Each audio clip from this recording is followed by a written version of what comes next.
नमस्कार दोस्तों, स्वागत है आपका हमारी YouTube चैनल दशरथ रावल में नागेश्वर ज्योतिर्लिंग कथाएं। नागेश्वर ज्योतिर्लिंग के संबंध में एक कथा प्रसिद्ध है। कथा के अनुसार एक धर्म कर्म में विश्वास करने वाला व्यापारी था।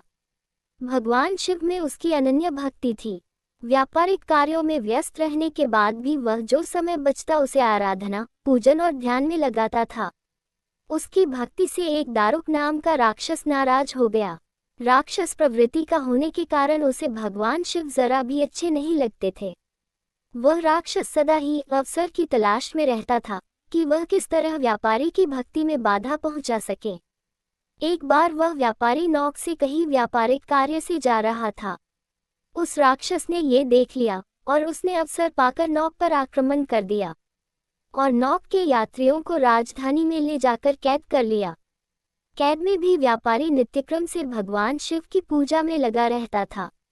बंदी गृह में भी व्यापारी के शिव पूजन का समाचार जब उस राक्षस तक पहुंचा तो उसे बहुत बुरा लगा।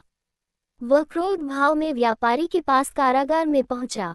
व्यापारी उस समय पूजा और ध्यान में मग्न था। राक्षस ने उस पर उसी मुद्रा में क्रोध करना प्रारंभ कर दिया।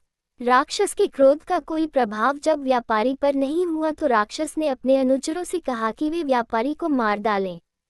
यह आदेश भी व्यापारी को विचलित न कर सके।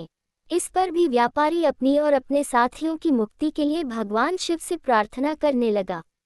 उसकी भक्ति से प्रसन्न होकर भगवान शिव उसी कारागार में एक ज्योतिर्लिंग रूप में प्रकट हुए और व्यापारी को पाशुपत अस्त्र स्वयं की रक्षा करने के लिए दिया।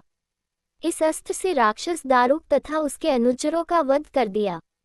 उसी समय से भगवान शिव के इस ज्योतिर्लिंग का नाम नागेश्वर के नाम से प्रसिद्ध हुआ। यह वीडियो अच्छा लगा हो तो एक लाइक और सब्सक्राइब करना बिल्कुल ना भूले।